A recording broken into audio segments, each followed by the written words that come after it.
Thank you for being here. My name is Gabi. I'm a business analyst and product owner here at Cogent. We have Edgar here with us, which is always our moderator.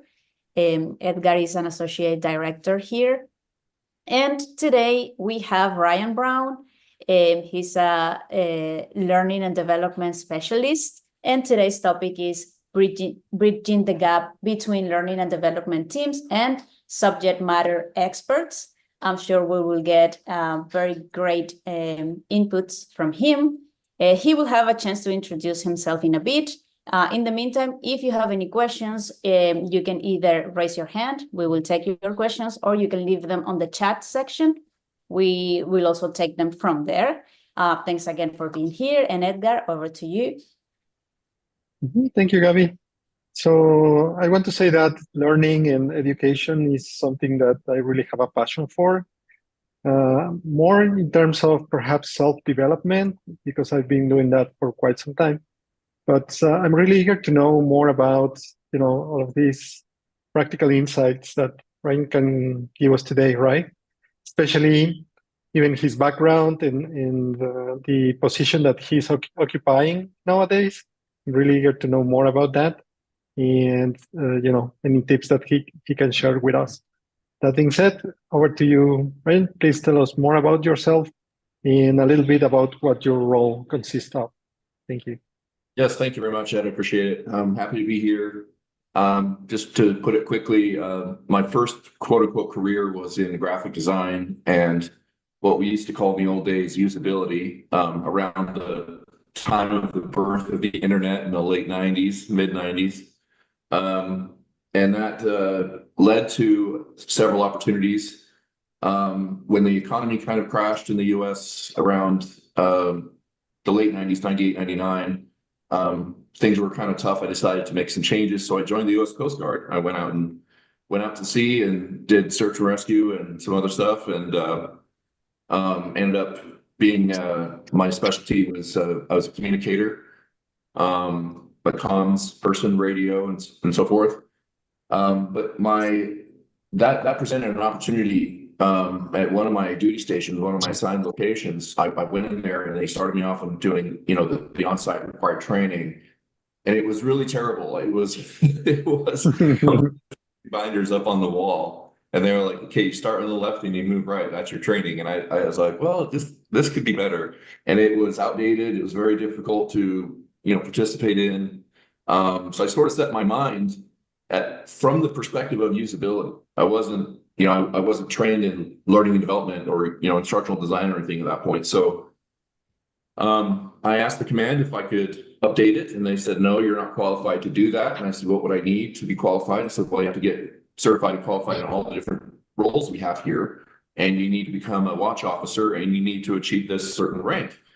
So I set those as my goals, and after 3.5 years, I had achieved all those things and went back to the command. I said, "All right, now you have to let me do it. Like you said, So I redesigned the U.S. Coast Guard's training program for the East Coast for communications, search and rescue support, and intelligence. And the word kind of spread. The West Coast sort of heard about it, and they adopted the same approach. It was very basic interactive training where they kind of go from you're a new hire or a newly assigned person, Coast Guardsman, Coast Guard woman, whatever, and then you go through based on that. So I did it, and it was really well received, and that sort of planted a seed. So fast forward, I never really pursued learning and development after that, but that kept coming around. So I was a junior design director for an ad agency.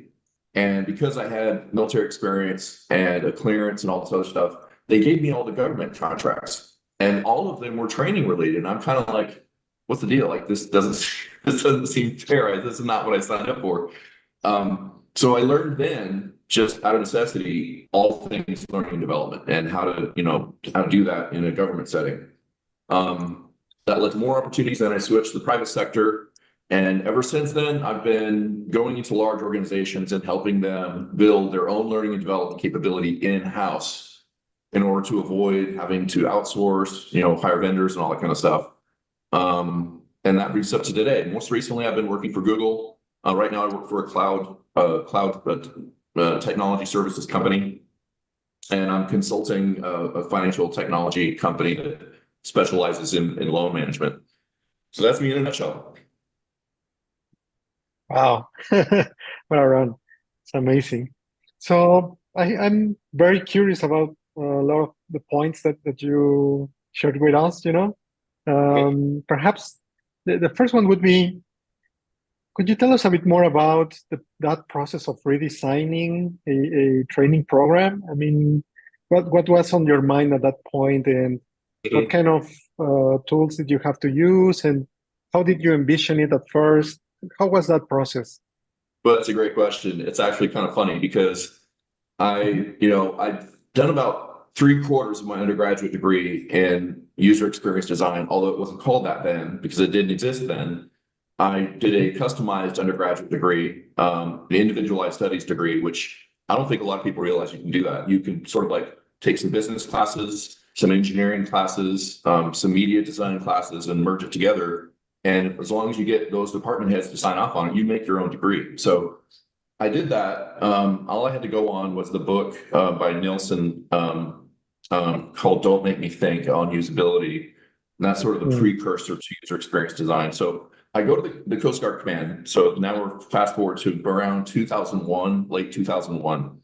And I said, we need to build this training program for the web. It needs to be interactive. There needs to be a menu, and it needs to be tracked somehow so users can sort of see their progress and whatnot. And they're like, the internet, that's just a fad. That's going to go away. Why would we want to do that? And literally, my communications officer told me this. God bless him. I'm sure he's retired now, and he's realized that it wasn't that revolutionary in 2001 to suggest we put a large amount of content on the web. So I had to deal with some roadblocks there, but he wouldn't let me do that. He wouldn't let me sort of buy software or anything. He's like, you need to use our government issued computers and the software that's on there, which was basically Microsoft Office. So what I did was they allowed me to select 5 people, and I selected the most experienced, most talented folks on my team. And they gave me 1 year to do it. And what I did was I set out literal physical coffee cans, and each one of them had some tape on it with that person's name. And they would come in and they would see an assignment, piece of paper in there that was like a scavenger hunt. Go get me all the information on how to update this piece of equipment, or how to tune a radio to the correct frequency, or what to do in this procedure, that procedure. And they come in every morning and they would get these assignments, and they would go and find that information, and then they would email me that information. So I delegated that way. And there were little soup cans too for like subtopics. So I broke it down by topic and subtopic, and they were, in this case, the subject matter experts. So that is what started my lifelong quest of how to give sort of like assignments or requests, if you will, to subject matter experts, and how to delegate that, how to manage it, how to break it into chunks. That's the topic of today. And I've been, ever since then, that's been the #1 challenge is, okay, we've got our very talented learning and development team over here, and we've got subject matter experts over there. They don't know who we are. They don't know what we do, and they don't care. The biggest hurdles to getting finished learning content that is consumable and is accurate and is, appropriately designed and presented. The biggest hurdle to doing that is getting in the head of a subject matter expert and getting that content out, getting that content from them. By far the biggest hurdle. So what I figured out is that there's 3 main issues. There's availability of subject matter experts. Usually they're kind of rare, and usually they're quite senior, and they're busy. If we're talking like internet privacy, safety, and security, which is one of the issues, that was the team that I ran at Google. I was senior program manager there and set up their learning and development capability there. Very, very serious topic, privacy, safety, and security. But all of the senior people, all subject matter experts, very busy. That's the first thing, is their availability. There are very few people. And with that sort of similar, but they also don't have time. So not only is there only one or two people, but those one or two people have very limited time. The next part is awkward to talk about, but it needs to be addressed. And it's not often addressed out in the open for reasons that you'll figure out. And that is ego. So these subject matter experts, they're leading in their industry, you know, they make a lot of money, their time is valuable. They don't want some young person straight out of college to set up a meeting and walk them through the A, B's, and C's of how learning and development works, how adult learning theory works, and say, and you know, babysit them, if you will, by sending them requests for content. You know, they don't like that style of interaction. So that has led me to a couple of different approaches. I've done an ad lib style thing where I wrote some content, but where there were gaps that I couldn't fill because I'm not the subject matter expert or SME, I would just leave a blank and I would send that to the SME. And I'm like, here's what I was able to find. Can you please fill in the blanks? And that usually would get the ball rolling pretty quickly, because what they do like to do is correct people. They like to see content, go, no, this is not right. They like to spread their expert wings and let that be known to everyone around them, that, you know, which is fine. So you have to just understand those things and play into it. I don't know, perhaps take advantage of it, if you will, you know, to get that job done. You know, I've done various things that very similar to a scavenger hunt, where I'm like, hey, you know, we don't know how this exact process works. Can you send me, you know, 10 steps of how to do this thing? So I would send them very specific targeted things, the coffee can, if you will, right?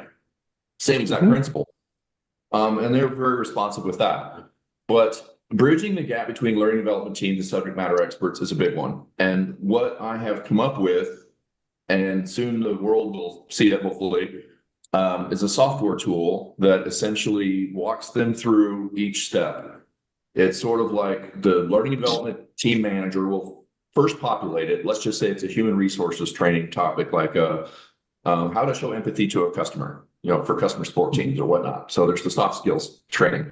They'll fill out the stuff. This is for new hires. This is for the customer support team, et cetera, et cetera. They'll fill out all the stuff that they know, and they'll send that request to a subject matter expert.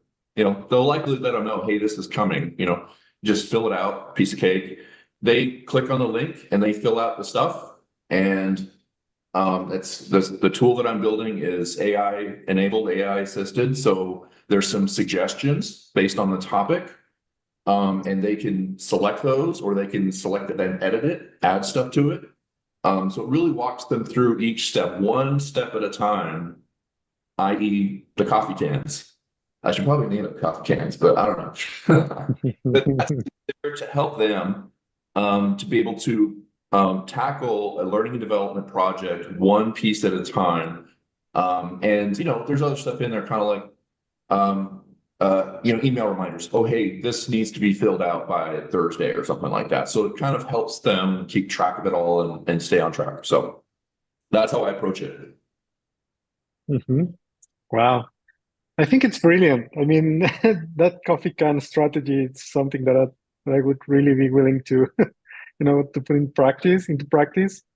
And that's fantastic. And you also mentioned something that really, you know, kind of ring a bell to me, like working with subject matter experts, right? It's something that we also do while we are doing software development. And we face similar problems to what you were facing and you were describing. So it really makes sense, exactly, you know, like the availability and handling the egos and all of that kind of stuff. So it's great. I'm making some notes actually, because I'll be adopting some of your approaches here. Yeah, Cool. we have to take into account human nature. It is what it is. And, you know, I've had some subject matter experts that were in the early days. I was working for a government a management consulting firm called Booz Allen Hamilton.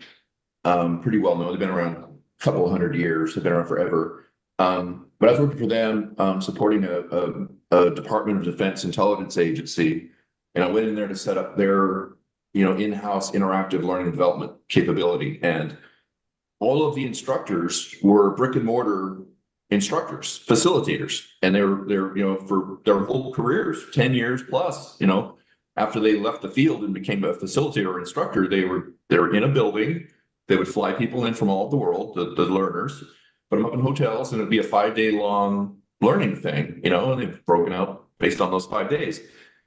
And they hired me to come in and build an interactive learning capability. And I was shocked at the resistance from those old school facilitators. They thought I was somehow diminishing their role or taking away from them their importance or something. And it took a lot of buying them coffee, buying donuts for the office, taking them to lunch, a lot of conversations to finally break through and say, hey, you know what? I'm sensing this. Am I kind of accurate here? Like, I just want to resolve this, and find a solution here. And they're like, yeah, we're all kind of skeptical about it. And, we're not really sure what this new guy is coming in here, what he's going to do and how it impacts us and stuff. And I said, well, I'll put it this way. For me, being here is going to take your audience from 20 or 30 people once a month that are flown in to thousands of people all over the world. It's going to take your content, and I'm giving you a bigger platform. I'm giving you a bigger voice and a bigger audience. And from then on, things were a lot smoother, I'll put it that way, once they sort of understood how this works. So there's a lot of diplomacy that goes into dealing with subject matter experts. You just need to be frank with them, let them know what's going on, and be respectful of their time and make things as easy as possible for them, really. So yeah, actually, I can see that skill that you have to convince, and rather, I would say, pretty much you were selling to them, right? The idea, and make them buy in. This just the other day to my colleague with my new consulting role, that all training is sales. All training is sales. You're trying to get someone to either stop doing something or start doing something, stop doing the incorrect thing or start doing the correct thing, or change their behavior in some way, to adopt new methods, new knowledge, new approaches, new ways of thinking. You're selling them. And there's, that mindset has also helped me. And this is going to sound controversial here, but I'll say it. The reason why I've been successful is I don't like e-learning. I don't like training. I don't like corporate training at all. Most of it is horrible. And most of it is too long. There's too many little hoops to jump through to get me from my current state to an enhanced state with more knowledge or more skills or something, because that's what I want to do. I want to go from A to B and achieve what the training is set out to do. And too often, the route is not a direct line from A to B. It's all this, this nonsense that you have to go through, and it takes too much time. So understanding that, and I'll tell people right up front, I'm like, I don't like e-learning. I don't like digital training. I don't like interactive training. Most of it is bad. And I make it efficient, very quick to the point. I show them the benefits, what's in it for me kind of argument. And I try to mix in a little bit of fun where I can. It's really, really dry subject matter. Like you often run into when I was doing stuff for the Department of Defense, very serious subject matter, but also very boring and dry sometimes, like security procedures on how to use our network or whatever. It's kind of like, puts you to sleep. But to address that boringness thing and to kind of keep people engaged, I would use, famously, somewhat after the fact, famously, a cartoon avatar. It was a rabbit, and it was a cartoon rabbit, big eyes, one ear kind of flopping down. And this rabbit had a lot of attitude. It was a very sassy rabbit. And it'd be like, on the screen, it would talk and say, buckle up, training's about to start, just kind of fun stuff. And, if they got something wrong on a quiz or something, the rabbit's face would be like huge on the screen. It'd be like, that was close, try again, and it just made it more fun. And I put it out there without like screening it with the authorities first, right? I just put it out there. Because I knew if I explained it, they'd be like, no, that's not how we do things. So I just launched it, and it was so popular and it was so well received that all those kind of like traditionalists, that just want, 1,000-page PDF for people to memorize or whatever. They kind of just had to accept it. So, yeah, wanting it to be fun and quick and efficient and having it tied directly to a career path or some sort of benefit, a promotion, more value as an employee, etc. It's got to be there for sure. Of course. I'm just making some notes here, but I just love your approach, and I'm wondering how many people with your skills might be out there or might not, because that corporate training that you described, it's exactly the same experience that I had in many other jobs, right? Like this long and sometimes boring kind of training, and you just want to get out of there instead of learn. So that other approach is amazing. And you also made me think about some other, things that have become popular. I'm not sure if, for example, have you heard about this app to learn languages, Duolingo? And these guys create this campaign that was more putting, like this little bird as a passive aggressive kind of thing, asking you or reminded you to go back and learn. So those kind of things are really, like, it's something that you really like to see and really kind of motivates you, but because you can see that is out of the box, that sort of thinking and really engaging. So it's great. Can you tell me a bit more about your team? I mean, how is it that what's the composition of the teams that you normally work with to produce this kind of awesome stuff? Yeah, definitely. So the teams, I usually, start just with the foundational stuff. I'm like, okay, I'll give you the recent example of Google, and I won't share anything, of course, it's like proprietary or, otherwise protected information from Google, obviously. But my job was to hire all the people to where we had the full head count, which was about 25 people. We had one graphic designer. We had about 12 instructional designers, established in their career, but not necessarily senior. And then we'd have about 4 or 5 senior instructional designers and one LMS administrator. That structure was set up before I got there. So it was sort of like I had to just work with that. I would have added a project manager who is a single source of all the development activities and all those project updates that would go through them. They would update a single file that I could then look at, because I was doing that in addition to all the other functions of a senior program manager. And so that's typically what I want to work with. But the interesting thing was they were required to come in the office 2 days out of the week. It was like a hybrid role. So that meant I had to draw a circle on a map of a 45-minute drive, maybe an hour drive at the max. Like, no one wants to drive more than an hour one way to work, But this is Austin, Texas. I had to draw a circle on a map and realize, okay, I got to hire people from within this circle or it ain't going to work. And one of the stipulations or requirements of the contract was we, as the vendor to Google, we needed to hire everyone in order to have the contract at all. So first order of business I only had a month, was to hire these people. I couldn't find enough available people within a driving distance for that. So what I did was I created really quickly foundational instructional design training program that was meant to be like 2 weeks of high intensive training. Lots of third-party stuff like YouTube videos and things in there, for the best thought leaders out there and stuff.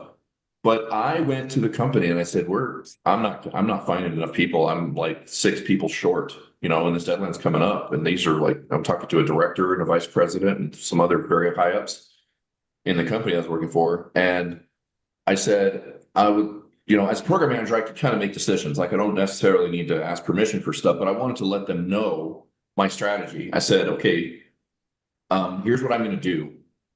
I have this on-the-job training thing. It's quite intensive, but it's just the necessary stuff that you need to be a really good instructional designer. If I can't hire someone who's already an established instructional designer, I'm going to go out there and I'm going to hire school teachers. So I found Oh, wow. classroom teachers who on their social media and stuff, and LinkedIn especially, they're looking for a different job. And I would message them and I would say, hey, look, there's this opportunity.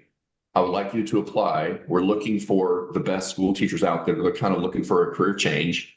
You already got the curriculum, you already got the writing, you've got the audience skills, how to present, how to organize, you got all that stuff. But there's a few other little nuances here, like we just use the ADDIE model because that's the simplest one, the most straightforward out there. And I said, download these links, these two software items. It's probably Articulate 360 and then some other stuff. Probably Camtasia, I think, for video editing. And I'm like, and then here's some tutorial videos on YouTube. Learn these software packages, create a very simple course, or create a very simple instructional video of something. It doesn't matter what the topic is. You could be how to make a really, really great egg salad sandwich. I don't care. Just free trial version of the software, send it to me. That will allow me to get you into the interview pool because you have a portfolio. You have proof that you can do this stuff. And then that kind of covers me from doing it kind of like out of the box thinking in terms of hiring strategy. And I hired these school teachers, trained them through this little sort of emergency ad hoc, training program that I built. And to this day, they are the best instructional designers I've ever worked with because they had that foundational stuff that they learned from the classroom and they brought that. And all of them stayed with my team. The team eventually was offshored. So, that's kind of sad, but most of the team was offshore. About half of it they kept in country. But those 6 or 7 instructional designers, they moved on to major tech companies. They're working for Meta. They're working for Tesla. They're working for a couple other companies I can't think of right now, but they are all professional instructional designers now. And they struggled. Classroom teaching is probably one of the toughest jobs in the world. They struggled for years. They were kind of wanting to get out. I gave them a path. They took it and they were fantastic. So I look for foundational skills. Are you a good writer? Are you a good communicator? Are you organized? Are you good at managing a project? Can you handle yourself in a room full of C-suite people or a room full of kind of intimidating subject matter experts? If they can do that, then I can work with the rest. I can fill in the gaps of, here's how you use articulate storyline or whatever. That's easy. But I look for those foundational skills always. Yes. Wow. Wow, this is amazing. So, how did you come up with that idea of, like looking for teachers? That's also a brilliant idea. Hey, what is the saying? Necessity is the mother of invention, or however that phrase goes. Yeah. I had no choice. It was sink or swim. Like I've got to hire enough people, or my job and the job of 25 potential people on this team goes away. It goes to another vendor or something. So I had to make a call, and I was able to offer them 20 to 25% over their classroom salary, but that was still like 20 to 25% under the market rate for a mid-level to junior instructional designer. So once I was able to hire them and get them into the system, and they were cranking out projects, and they were very, very effective, very efficient. They were happy to be there, and the higher ups looked at that and they were like, well, you got some great people in here, and you also saved us a little bit in the budget. So that after that, they kind of just let me do my thing. But yeah, I mean, my daughter's 15, and I've shown her what stuff that I'm working on and how to do certain things. And, she immediately picked up stuff like, Adobe Illustrator, Photoshop, articulate storylines, just immediately picked it up. And I realized, wow, if I were to sort of give her little assignments, little projects that were supported with training video or some kind of instruction, the sky's the limit. And pretty much anyone could do it, I guess, is the idea. And that goes for other industries as well, obviously. But there are certainly certain foundational skills have to be in place. Now, I have hired instructional designers from, out of the industry. They're working for whomever, for the last 5 or 10 years or something. I have hired instructional designers that did not have those foundational skills of good communication skills, knowing how to handle a client situation, a client-facing situation, knowing how to work with a subject matter expert, knowing how to sort of run a project start to end, and and good writing, if I didn't mention that already, who didn't have those skills, and they don't last long. They don't last long. They tend to be more labor intensive on the management side, and that's not really favorable. So Okay. And then are there any specific like bachelor programs for a instructional designer, or is it still not yet? Not there, sorry. Yeah. How is it, the landscape for this kind of roles? I would say that there are degree programs now. It's much more widely accepted as, hey, this is an industry. Previously, you would have a degree in English. You'd have it, for English speaking countries, you'd have a degree in something like education. You get a bachelor's degree in education, and they teach you the fundamentals of understanding your audience, if you're, K through 12, or if you're college, or if you're doing something else, how to organize and create a curriculum. They would teach that. So that was sort of the precursor of instructional design. But I would say sometime around, I think it was 2010. I may be wrong on that date. Something fundamentally happened. Something fundamental to the industry happened, I should say. Apple announced they were no longer going to support Adobe Flash. Oh, yeah. Now, I agree. from the Stone Age, when it was called Macromedia Flash, and it was then bought by Adobe and became Adobe Flash. Okay, so that, if you are not familiar, it was an interactive software development. It was interactive content development software, and it's not easy to use. You have to know some programming language called ActionScript that was unique to Flash only, and you had to understand it was. So hiring developers was really expensive, and most of the interactive content was either hand-coded HTML or Flash. The majority of it was Flash back in those days. And when Apple said, we're not supporting them anymore, then this little company called Articulate, who at the time, and I was an early beta tester for these guys, I knew the original founders, they had a PowerPoint plugin that you could buy that would allow you to put a quiz at the end of your PowerPoint presentation, and voila, it's training, right? So that's how they got started. They were a plugin for PowerPoint. And then they realized, hey, it was pretty popular. They realized, hey, this is bigger than us necessarily wanting to be attached to PowerPoint. Even though obviously everyone was using PowerPoint back then. So it was a great strategy early on. But they grew, they needed additional features. They needed other stuff that was not supported by PowerPoint necessarily. That's when they said, we need to become a standalone company. And that is the birth of Articulate. And now it's the leading software development program. So I would say that those kinds of events change the landscape of instructional design and learning development, whichever you prefer to call it, because a market shift away from Adobe Flash created this big vacuous hole. And it was now, how do we develop content? Oh my gosh, we can't use Flash anymore because so many devices out there are Mac based. And so Articulate Storyline blew up overnight. Adobe Captivate became a much bigger thing overnight. And there's several others, but that's the main ones.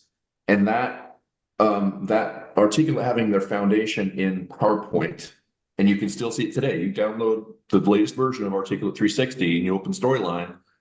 There's a lot of familiarity. The top ribbon bar, all the features and functions are like, this is kind of like PowerPoint-ish. And that's why, because that's what their start was. And they knew that they needed to make it simple and familiar. So kudos to them. But that opened the door for more people who don't have a programming language background. They, that didn't have to learn ActionScript. I had to learn it. It was terrible. I had to look up the code for a certain thing I needed to have happen that was, other than just making a button or something like that, I'd have to look that up all the time because it just wasn't part of my brain's functionality to know how to do a coding language. Still isn't. I don't really care for looking at lines of code at all. But that's the shift in the industry that took place, and it was triggered by some of these major events in the leading technology companies. And I would like to ask something here. We obviously are seeing the evolution of AI. I would like to know how or if you use AI at all in your day-to-day job, and how is that improved your job or not, like whatever your opinion is about AI in your particular role. Yes. Well, I will share a short story, and I won't mention the client because I probably shouldn't. But it's a major university in the United States. I was hired as a consultant to come in and help them migrate from their legacy financial software to Workday. Y'all might be familiar with Workday. It's pretty mainstream. Customer support, financial management, where the software you'd open to submit a expense report if you did, if you traveled for your job or something like that. Okay, so that's what it's primarily for.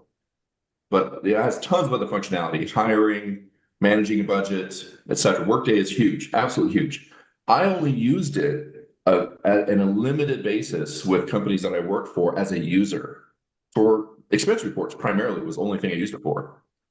But I was hired to come in and be pretty much the only real instructional designer in there. I mean, there was a counterpart from the university who worked for the university, and then there was a sort of a project manager and me, and then there were some folks from Deloitte, big management consulting firm in there, big fancy management consulting firm.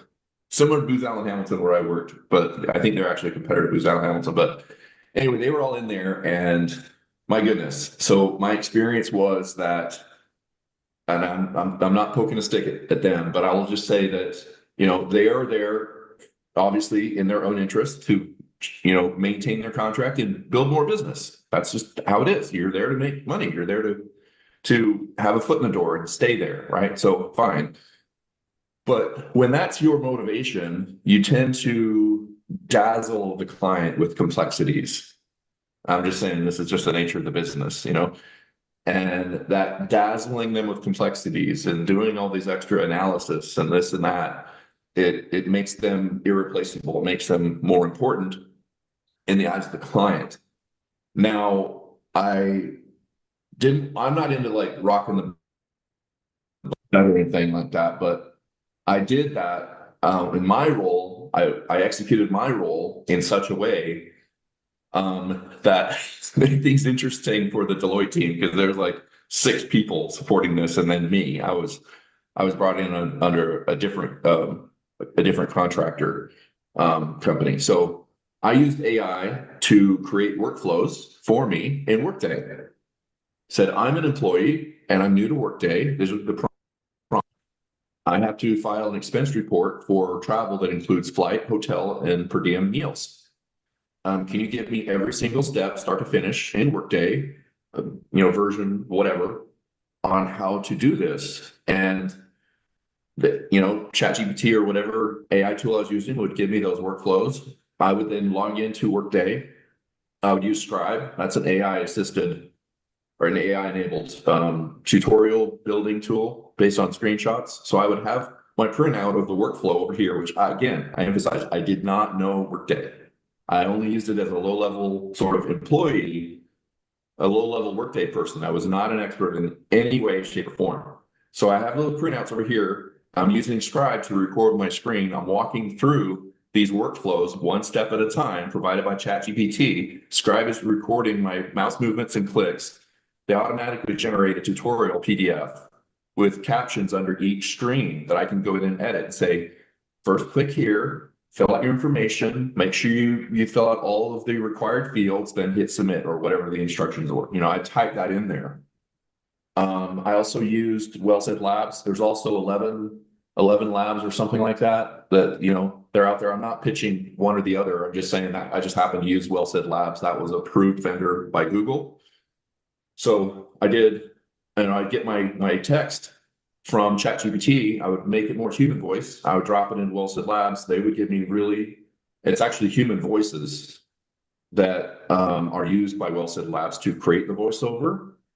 So they take a ton of samples from an actual voiceover actor or talent, and then the AI would use their voice to create a voiceover for you. So there's another point where I was using AI. Synthesia or Synthesia, depending on how you want to say it. They're a pretty interesting AI company that does the same thing. They make voiceovers, but they do video avatars. So I had, with just a couple of quick steps in one afternoon, created all of the workflows for the major functionality of Workday. I had a step-by-step PDF for the folks who prefer that way.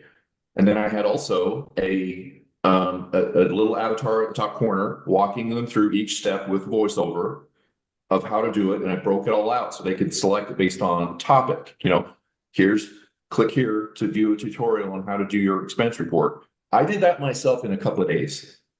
And the only problem with that is I actually worked myself out of a job. So I got everything done and then there was nothing left. They're like, we don't have anything left to do. We have to let you roll off the contract. We're sorry, but we thought this would go to September. It only went to June. Wow. And we're sorry, both at the same time. So those are the things that are happening to us. And we have to be prepared for it, because if I'm not using these tools and these methodologies, AI, or just a really efficient way of working with subject matter experts, someone else is for sure. And I don't know. I just think you have to stay ahead of it. But there's some fantastic tools out there. I mentioned a couple. Again, I'm not promoting them. I'm not plugging them. They don't pay me. Those are just ones that I've used. And there's a bunch of others that I haven't even touched before that are probably really awesome too. So. Right. No, I can see that definitely AI, it's great on improving your time management. And also, like in regards to what you were saying about creating a video with a voiceover and all that, I came up with a question that it's actually, I'm very interested to know, like, how do you adapt your training strategies to different type of learners? For example, videos might be very helpful for certain people, but not for others. So how's your approach on that? Yeah, great question. You know, you have to take that into account with each project. So, you know, typically I write my content and present my content in a way that is very straightforward. It's going to work with, you know, accessibility screen readers, you know, for folks who have a sensory impairment of some kind. So, you know, it checks that box. But there are certain types of knowledge. Let's just use one example. Okay, so when I was in the military, we had training that was specific to natural disasters, civil unrest, bomb threats, all those kinds of things. Like those are trainings that a lot of people have to have. I'm sorry, I just want to make sure that's not an emergency phone call. And I realized in the early days when I was in the Coast Guard that there are certain types of knowledge you do not want someone to commit to memory. It's too risky. When an emergency happens, you got adrenaline, you're confused, there's lots of things, distractions going on, and you don't want to have them memorize a 37-step process for what happens if there's a natural disaster, civil unrest, or bomb threat, or fire, or something like that. So I understand that there's not only different audience types, some that really like to read. So I'll always include a transcript of the entire training in a PDF, right, and screenshots in there and links, you know, that they can reference and stuff if that's what their deal is. Down, you know, if you want to read this old school in a PDF with links and references, click in the resources button and there it is. Also, going through one course, usually what is it, about 10 to maybe 12% of that information is retained by the learner. We know this. So they're going to go through it. They need to come back and refresh sometimes, after the fact. They need reference material. So the example I gave you of like the emergency content, you don't want learners to commit that to memory. Put that in something that is printed out, that is laminated. And I actually bought those desk Rolodex for everyone in my duty station in the Coast Guard, with tabs on it for emergency procedures if this or that happens. And we're in order: step 1, do this; step 2, call this number; step 3, notify the command; step 4, whatever the situation was. They were printed out. This isn't the digital age, right? But they were printed out and laminated in a physical device on your desk, because that's what I knew. That's because I knew that the audience needs what they need. And I can't be an advocate or an evangelist for this particular digital platform just because that's the one I work in. I have to be an advocate for the real world situation, what those audience members, the learners, need. And sometimes that's not, some kind of fancy, interactive game with all the bells and whistles on it. Sometimes it's a downloadable PDF. So Yeah, So that's great. I think this has a lot to do with this user experience design, right? yeah. To actually understand the user, and especially these real world situations that you were mentioning. I think it's not until you have that time in that experience to see what their life looks like, right? Like their daily activities, and then you can plug into their this kind of material or techniques.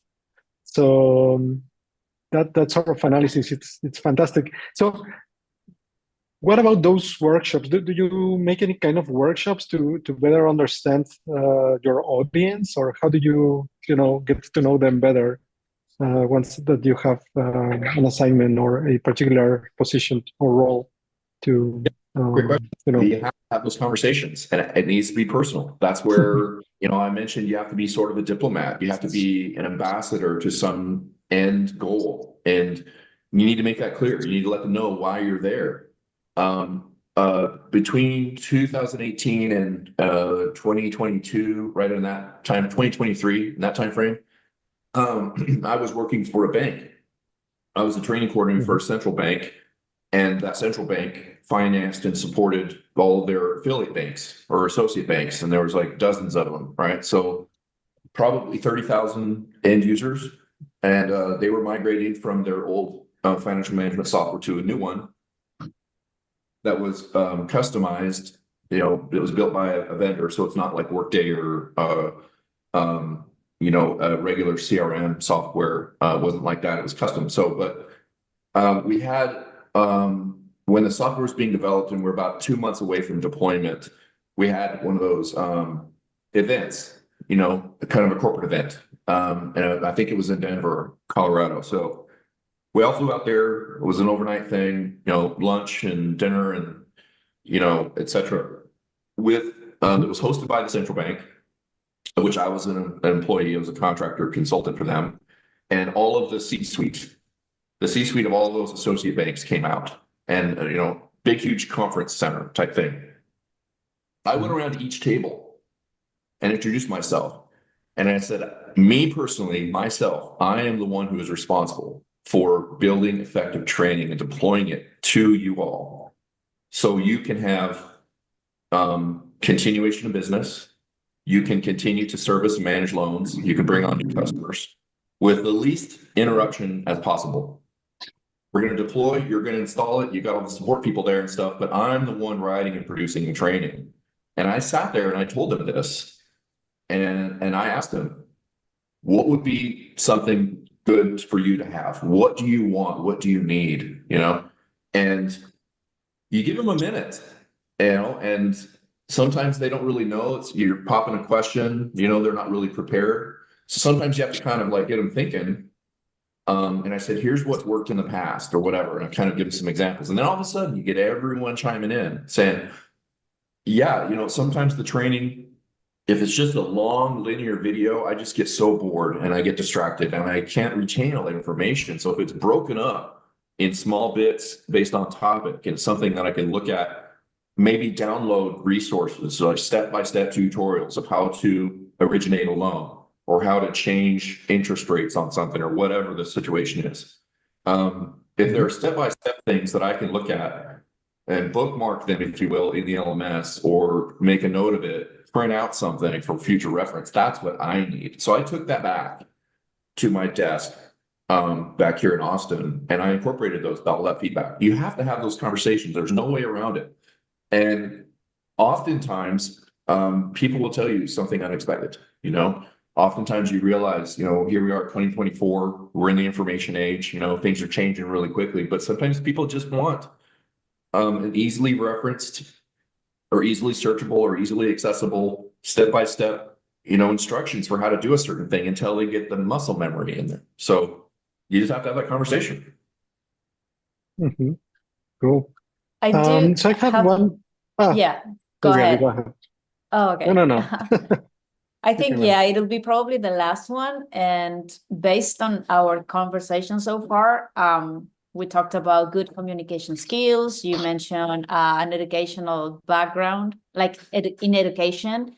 But what other advices would you give to someone that wants to start a career in the learning and development area or as an instructional design? Like, what should I start doing if I don't have, for example, a background in education? Yeah, definitely. I would say probably the most important skill out there is good writing, is understanding, doing sort of like your needs assessment or your analysis on a problem. We use a simple example of how to make a really, really good egg salad sandwich, okay? We'll use that. So you need to communicate. And by the way, I'll mention this. Recipes online, if you're searching for a recipe online, the worst user experience of all time is there. You got to read some backstory. You got to hear someone's life, an ingredients list, and the step-by-step instructions are on like page 9. I don't know why this phenomenon exists, but it's terrible. So I would say being a concise and brief and direct writer, be a good writer. If it's making that egg salad sandwich, you say, here are the ingredients. Here's the ingredients list for a great egg salad sandwich. Next step. All right, you have all the ingredients. Here we go. We're going to first do this, then do that. You got to boil those eggs. You got to make, you know, add in really good quality mayo. Don't use that junk name brand stuff. Get some Japanese Kewpie or get some other really good brand name I can't think of right now. But, you know, you walk them through all that stuff. You add in the important nuances, what they really need to know. Get fresh dill. Don't buy the dry stuff, etc. Whatever the thing is, you tell them just in those steps. And make it short, get right to the point and be like, hey, here's our goal. Make in one sentence, you can say, the goal of this instruction is to help you have everything you need to make an outstanding egg salad sandwich that will absolutely impress your guests or whomever enjoying this. That's your learning objective. That's the what's in it for me statement. It's right to the point. None of this nonsense fluff, just writing and understanding the audience, what people really need is key. And there's a lot of organizations out there. I'm not going to mention any because that's problematic to mention names, but there's a lot of big companies that provide e-learning, you know, services that they're B2B. So a big company would hire these vendors to produce their training for them. And I am familiar with many of them. Their stuff is often not great. It's often overly complex and it's using proprietary stuff. So once you get a contract with them, you're stuck with them forever because their stuff is proprietary to their organization. It's a business strategy. I would argue not probably a great one, but I consulted a very large bank. I won't mention the name, and they wanted me to just, it was a very short-term contract. They wanted me to just convert their e-learning training from one format to another to modernize it. and they had some legacy stuff that was not compatible with, their operating systems and whatnot, their learning management system and stuff. So they hired me to do that. But I got in there and I started looking at their training and the process of doing this conversion, this platform conversion. I looked at it and I was like, this is way overly complex, unnecessarily long. They're dancing around the topic instead of getting right to it. It's like, so I would look into the code, I look into the sort of the back end of their products and realized that they were intentionally making, they were dazzling the customer with complexities. That's the big thing you want to look out for, big red flag. Something can be done in a universal platform, Office 365, G Suite, or a mainstream tool like Storyline. If it can be done in those platforms, it should be, because that will give you longer life to your content. It'll be more widely acceptable by the end user, and it just works better. But some of these vendors dazzling with complexity using proprietary software, and all of this. What I did was, I kind of, it was almost like a university thing where I worked myself out of a job, but I recreated like 6 or 7 of their main courses using Articulate Rise or Storyline, one of those. And it was the same content. I just went in and copied and pasted their content. I rebuilt 6 or 7 of these courses over one weekend myself, just me. And I sent them up to my direct supervisor, and I CC'd her supervisor, which was pretty high up. I think it was the CMO, the chief marketing officer. And I said, hey, look, I'm doing this content conversion stuff, but I noticed that we could totally do this stuff in-house. And I was playing innocent, I was like, I don't really know how much you're paying these vendors and whatnot, but you probably get a huge discount by just hiring a couple of, regular instructional designers and using these tools and these tools and these tools. Annual subscription, about $1,000 per seat for Storyline or for Articulate 360. So and such price for Adobe Creative Cloud, and maybe you need Camtasia in there too or whatever. So that was the things I recommended to them. And, you can hire someone to do this work for, something between, 60,000 a year up into the low 6 figures for someone really experienced, And again, I was like, I don't know what you're paying these folks. Did this stuff in one weekend.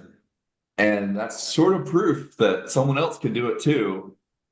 And I even made them shorter and simpler, but it still has the same accomplished sort of learning objectives to it. I sent that email. 1 week later, our entire division was laid off, and that CMO was fired. Wow. Yeah. I'm not saying it was because of what I did, but somebody caught wind of the fact that they were overpaying 3 vendors. And I'm sure those vendors were under contract for potentially millions of dollars. Wow. Maybe that much total for those 3 vendors. And so, understanding where you are as a company, what you want to accomplish, has got to include those 3 elements. Design thinking. This is not mine. I can't take credit for this. This is who came up with this? Really famous usability company. Shoot, I cannot believe I'm forgetting them right now, but super famous. They came up with the design thinking model, 3 circles, Venn diagram, overlapping. Yep. The one is the business needs, one is the user needs, and one is technology constraints or technology needs. And that middle area right there is where everyone needs to be. You got to take into account, what is the bottom line business requirement? What is the problem we're trying to solve at the business level? What technology constraints are there? Is it like in the event of the intelligence agency of the Department of Defense where I built the capability, the e-learning capability, they had extremely low bandwidth on their servers because it's a very secure environment and they had some sort of older equipment and things like that. So I would have to run a video, this was back in the day, so this is where a lot, we had Flash content, Adobe Flash content, and I would have to have it monitoring the bandwidth throughput and make sure it wasn't over a certain level, because I knew that if it was, the learner's experience is going to be lots of buffering and lots of sort of glitches and hiccups in how the stuff is played out. So yeah, all of those things have to be taken into account. And I look for someone who can think through some of those challenges. One other really quick example, I was working for a different intelligence agency, and their challenge was hiring someone who had the developer skills to develop interactive digital training, who also had a security clearance. That's like finding a unicorn, you know. It's incredibly rare. It's super hard to find. So what I did with another gentleman, very talented guy, his name is Jason. I looked at this problem and I said, well, wait a minute. We can hire an uncleared regular developer from anywhere in the world. All we have to do is build a really good storyboard, really accurate, that has all of the classified information in it. Okay.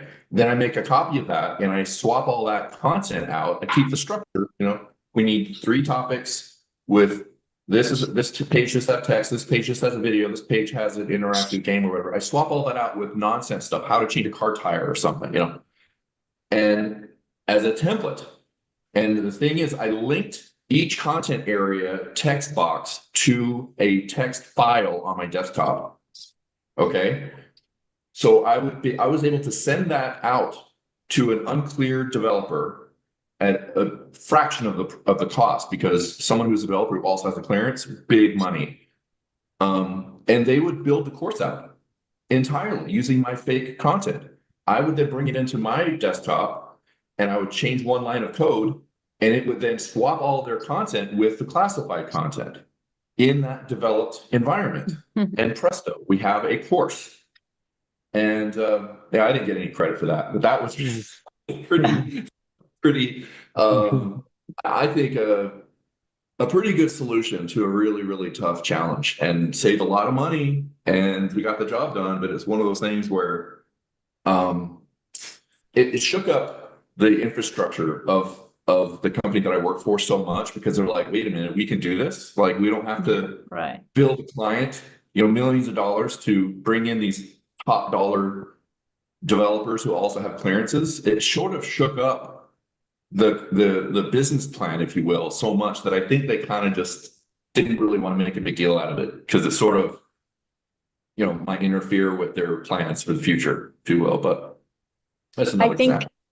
I think at the end, problem solving skills is fundamental, crucial for this role, definitely. Okay, yes, we passed over our time, but it's been great listening to you and all of your experience, Ryan. Thank you so much for wanting to participate in this event. Thank you, Edgar, for always being the moderator, and everyone that joined us today. Thank you so much. We will be back next Thursday for another Tech Social. Again, thank you, Ryan. Let's keep in touch. I'll tune in, you bet. Take care. Thank you so much, everyone. That's amazing. Thank you. Bye-bye. Bye, guys. Thank you, everyone. Thank you.